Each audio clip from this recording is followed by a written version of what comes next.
টোকিওর জিয়ার Shinjuku rail স্টেশনের সামনের একটি জায়গা দেখাচ্ছি। দেখতে থাকেন আপনারা।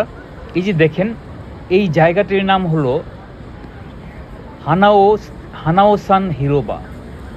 হানাওসান হিরোবা।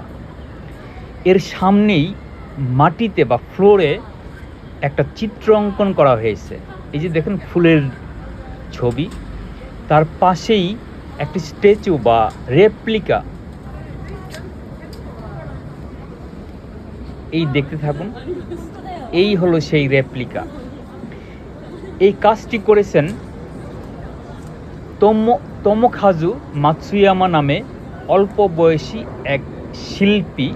উনি আমেরিকাতে দীর্ঘদিন পড়াশোনার পর তার মাথায় খেলল জাপানের বিভিন্ন লোকালয়ে বা যেখানে জনবহুল এলাকা, সেসব জায়গায় তার এই কাজগুলো প্রদর্শন করা যেতে পারে। যেহেতু জাপানে এই ধরনের কোনো কাজ এর আগে কেউ করেনি, তাই রেল কর্তৃপক্ষের সাথে এবং তাদেরই একটি সংগঠন বা প্রতিষ্ঠান লুমিনের সাথে কথা বলে তারা এই জায়গাটি বা ভদ্রলোক এই জায়গাটি প্রথম বেছে নেন। বেছে নেওয়ার পর এখানে কাজটি উনি সম্পন্ন করেন। এই যে মাটিতে বা ফ্লোরে এই ফুলের দৃশ্য, পাশেই সেই রেপ্লিকাটি করা হয়েছে। পাশেই কিন্তু রেল স্টেশন, আশেপাশে প্রচুর বিক্রয় কেন্দ্র বা মার্কেট কিংবা খাবারের দোকান, বিভিন্ন ব্যবসায়িক প্রতিষ্ঠান রয়েছে।